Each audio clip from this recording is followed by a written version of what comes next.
আজ আমরা রান্না করব একটি স্বাস্থ্যকর রেসিপি, তিল পনির। চলুন দেখা যাক কিভাবে তৈরি করছি। ওভেনে একটি কড়াই বসিয়ে দিয়েছি। কড়াই গরম হয়ে গেছে, দিয়ে দেব সরষের তেল। এখানে তেল আমি খুব বেশি ইউজ করছি না। তেলটাকে ভালো করে গরম করে নেব, না হলে পনিরগুলো কড়াইতে লেগে যেতে পারে। প্রথমেই দিয়ে দেব নুন আর দেব হলুদ গুঁড়ো। খুব বেশি না, সামান্য পরিমাণে দিচ্ছি, জাস্ট পনির ভাজার জন্য। ভালো করে তেলের সঙ্গে মিশিয়ে নেব। এখানে আমি নিয়ে নিয়েছি 300 গ্রাম পনির। পনিরগুলোকে ভেজে নেব। পনিরগুলোকে আমরা খুব বেশি ভাজবো না, জাস্ট হালকা করে 1-2 মিনিট মতো ভেজে নেব। পনিরগুলো ভাজা হতে থাকুক, ততক্ষণে 1 কাপ দুধকে একটি পাত্রে আমরা উষ্ণ গরম করে নেব। পনিরগুলো আমাদের ভাজা হয়ে গেছে। এখন গরম দুধের মধ্যে এই পনিরগুলো দিয়ে দেব।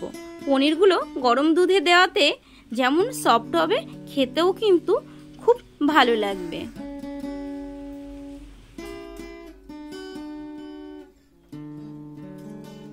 পনিরগুলো সব তুলে নিয়েছি। এখন এই কড়াইতে দিয়ে দেব কেটে রাখা আলু। এখানে আমি মিডিয়াম সাইজের 2টি আলু নিয়েছি। আলুতে দিয়ে দেব হলুদ, নুন দিয়ে ভালো করে ভেজে নেব। আলুগুলোকে একটু বেশি ভালো করে ভাজতে হবে, অর্থাৎ আলুগুলো যাতে খুব ভালো সেদ্ধ হয়ে যায় সেটা দেখতে হবে। আলুগুলো ভাজা হতে থাকুক, ততক্ষণে আমরা একটি মশলা তৈরি করে আসি। চলুন। নিয়ে নিয়েছি 3টে কাঁচা লঙ্কা আর 1/2 ইঞ্চি আদা, আর দেব আসল মশলা তিল। এখানে আমি সাদা তিল ইউজ করছি। সাদা তিল দিলাম 2 চামচ। এটাকে পেস্ট করে আনবো। ততক্ষণে আমাদের আলুগুলো ভাজা হয়ে গেছে, আলুগুলোকেও তুলে নেব।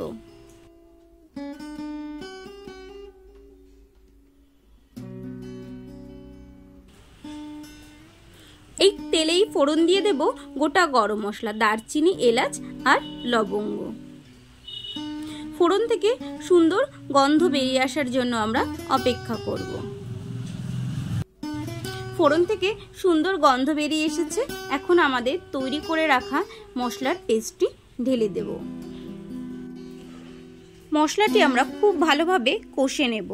যেহেতু তিল দেওয়া আছে, তার জন্য এই মশলাটি খুব ভালোভাবে কষে নিতে হবে, না হলে তিলের কাঁচা গন্ধ থেকে যেতে পারে।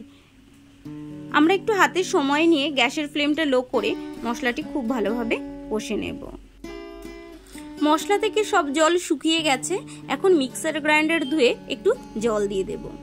একটু জল দিয়ে যদি মশলা কষানো হয়, সেই মশলাটা খুব ভালো কষানো হয় আর মশলা থেকে খুব সুন্দর একটা গন্ধ আসে। আমাদের মশলাটি খুব ভালোভাবে কষে নেওয়া হয়ে গেছে। এখন দিয়ে দেব জল। জলটা খুব বেশি দেব না, যেহেতু দুধের মধ্যে পনিরটা ভিজিয়ে রেখেছিলাম, তাই অল্প জলই দিলাম। ঝোল ফুটে উঠেছে। এখন দিয়ে দেব সামান্য হলুদ গুঁড়ো।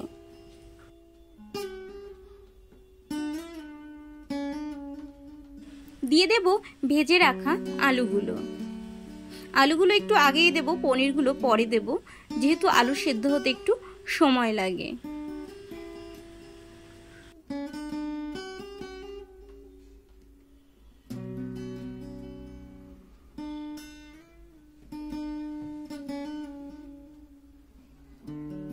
আলুগুলো খুব ভালোভাবে সেদ্ধ হয়ে গেছে, ঝোলটাও অনেকটা শুকিয়ে এসেছে। এখন আমরা দুধে যে পনিরগুলো ভিজিয়ে রেখেছিলাম সেগুলো দিয়ে দেব।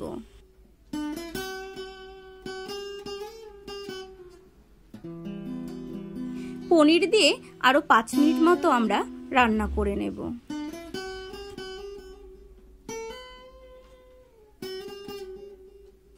এখন দিয়ে দেব 1/2 চামচ চিনি। চিনিটা খুব বেশি মিষ্টি হবে না, কিন্তু নুন চিনির একটা ব্যালেন্স আসবে। দেব 1/2 চামচ গরম মশলা গুঁড়ো।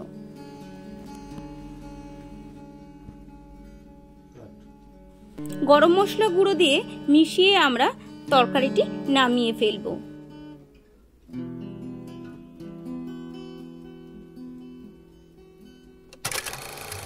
আমাদের তিল পনির একদম রেডি খাওয়ার জন্য।